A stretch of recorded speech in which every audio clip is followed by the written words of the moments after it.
so এই গোটেইখিনি against land জেহাদ জাতি মাটি ৰক্ষাৰ এটা প্ৰয়াস আৰু প্ৰচেষ্টা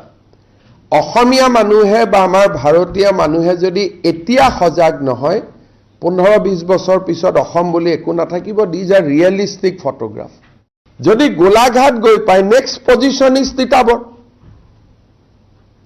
উৰিয়াম ঘাটৰ গাতে লাগি আছে গোলাঘাটৰ গাতে লাগি আছে তিতাবৰৰ গাতে লাগি আছে মৰিয়নি যোৰহাট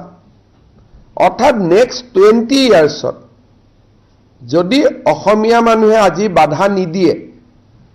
আমাৰ গোটেই ফৰেষ্টখিনি য'ত ফৰেষ্ট আছে তাতে এনক্ৰোচমেন্ট হ'ব এটা ফৰেষ্ট কাভাৰ নোহোৱা হ'ব দ্বিতীয় ডেমোগ্ৰাফিৰ পৰিৱৰ্তন হ'ব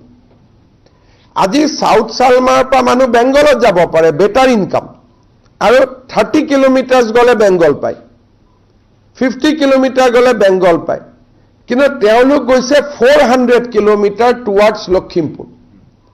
আৰু আজি আপোনালোকে লখিমপুৰৰ ভোটাৰ লিষ্টখন চাওক 15 ইয়াৰ্ছত তাৰ ডেমোগ্ৰাফিৰ কিমান পৰিৱৰ্তন হৈছে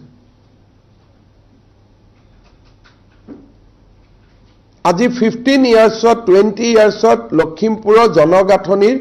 কিমান পৰিৱৰ্তন হৈছে আপোনালোকে তাত চাব পাৰে আৰু কেতিয়াবা যে আপোনালোকে কয় লখিমপুৰতো কংগ্ৰেছ দলৰ ভোট পালে ইমান ভোট বাঢ়িলে ইমান ভোট ইকুৱেল টু জনগাঁথনিৰ পৰিৱৰ্তন স্থানীয় মানুহৰ ভোট নাই যোৱাকালি মই পৰহি উৰিয়াম ঘাটত ৰাইজৰ লগত কথা পাতিছো এভৰিবডি ইজ কনচাৰ্ন গুৱাহাটীত থকা মানুহখিনিয়ে সো কল যিখিনি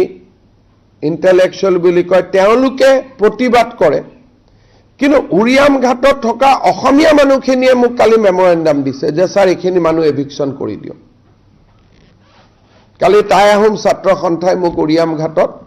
মই বৰপথাৰত মোক লগ কৰি পৰহি দিনাখন মেমৰেন্ডাম দিছে যে আমাক এভিকশন কৰি দিও আৰু এতিয়ালৈকে আমাৰ এচিভমেন্ট আপোনালোকক মই কলোৱে যে আমি 1,19,548 বিঘা মাটি আমি মুকলি কৰিব পাৰিছো আৰু ডেমোগ্ৰাফি চেঞ্জটো আমি ৰখাব পাৰিছো টু দিস এক্সটেন্ট জনগাঁথনিৰ পৰিৱৰ্তন ৰখাব পাৰিছো কাৰণ এই গোটেইখিনি মানুহ এটা ধৰ্মৰ মানুহ এতিয়া এভিকশনৰ লগত তেওঁলোকে লৈ আহিলে আদানী আম্বানী লামডিঙত ক'ত আদানী আম্বানী গ'ল এটা হাতীটোৰ নাম আদানী হ'ব লাগিব গড়টোৰ নাম আম্বানী হ'ব লাগিব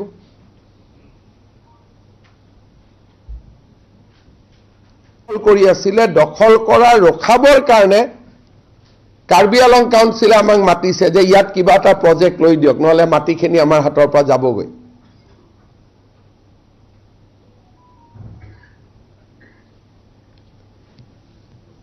হাইকোৰ্টেটো কিবা এটা প্ৰজেক্ট নহলে এভিকশন কৰিব নিদিয়ে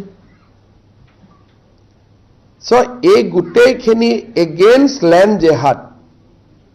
জাতি মাটি ৰক্ষাৰ এটা প্ৰয়াস আৰু প্ৰচেষ্টা